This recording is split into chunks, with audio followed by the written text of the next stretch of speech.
Recording start in 5, 4, 3, 2, 1. Start.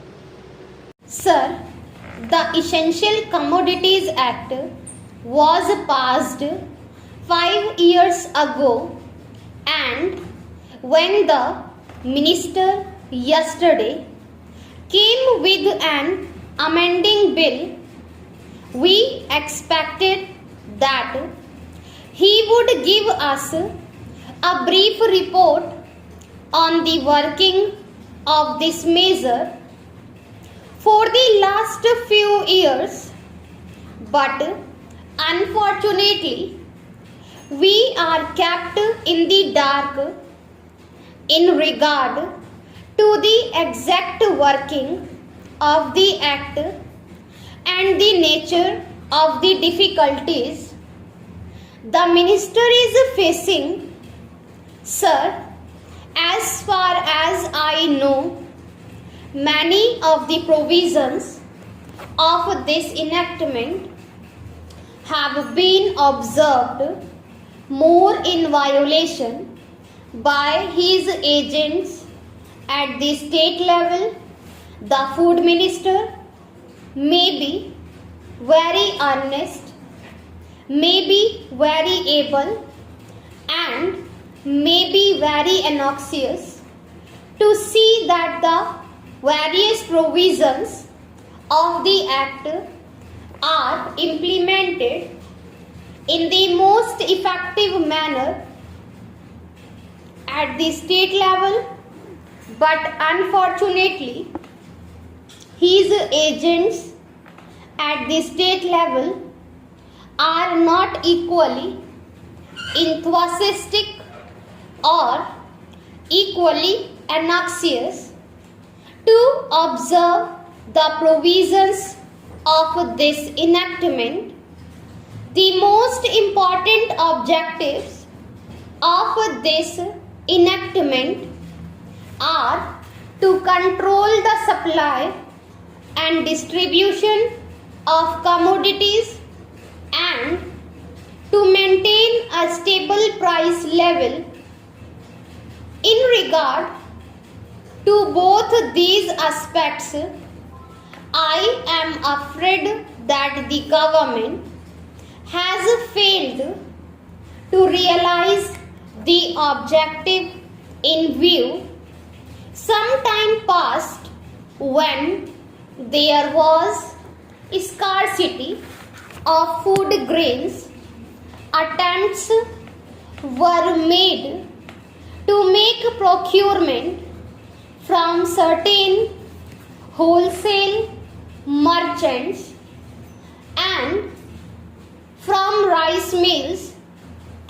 In my own state, I know of many instances of such procurement where, after making known that certain things had to be done and certain steps have to be taken by the merchant community, nothing was done later on by the government when they found that these very orders of the government were violated. As a result of the violations, there was a consequent rise in the prices of food grains. In respect of other commodities like iron and steel, paper, etc., we see a lot of speculative activities, but the provisions of the act have not been brought to bear on them. Perhaps no case of prosecution was launched against those people who contravene the various provisions of the Act.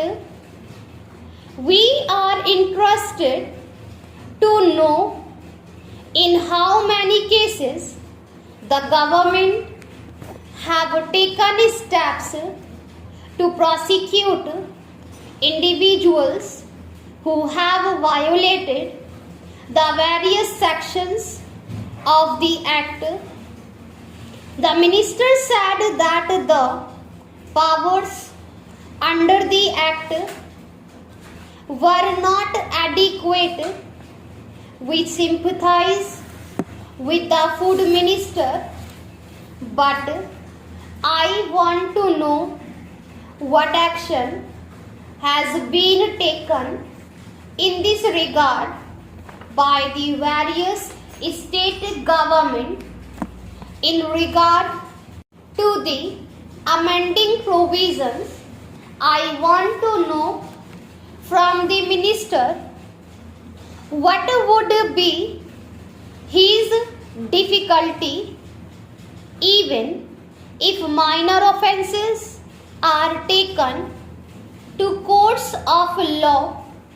For instance, the Motor Vehicle Act deals with various offences, both major and minor, and various minor offences under the Act are taken to courts and people are prosecuted. What is the difficulty in taking these cases of a minor nature to courts of law? There, the people will have some safety that they will get a hearing, and if the offences are really offences, then they would be prosecuted, otherwise they will be acquitted. Here the minister says that there should be a security deposit if there is a violation of a particular provision of the enactment. Then the executive authority will have the power either to confiscate a part of the amount or the whole of the amount. We are clothing the executive authority with more powers. I do not grudge giving powers to the executive authority, provided they are used properly and effectively and in a most fair manner.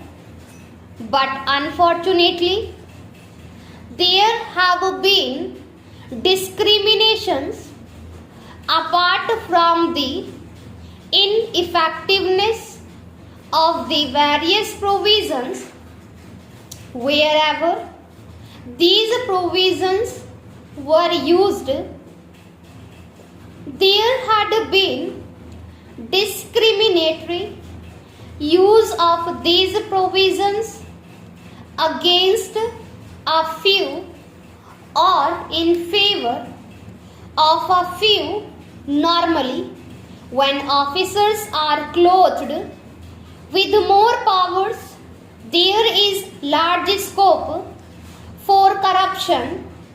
I feel that it would be desirable to avoid such malpractices, and it would be desirable, I think, that even for minor offences, the parties should have a chance to defend their actions.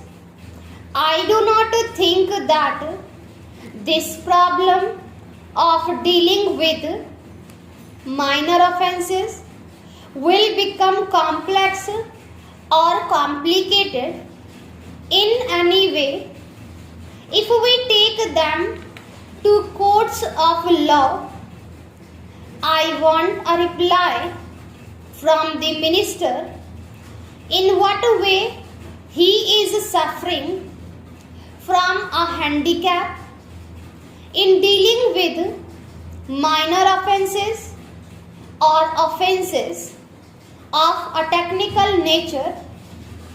The honorable member made the point that even if this thing was acceptable to the House, he did not know what amount would be demanded as security. So, the minister should tell us what amount is normally expected from a licensee in all cases and what the offences are which are of a technical or minor nature which he has in view. We are not told which are major offences and which are minor offences. Clarifications on these points are necessary. I wish that the Act which came into effect long ago was implemented properly. I know that the minister here is very earnest in implementing it, but his colleagues at the state level and at the central level are disappointing him.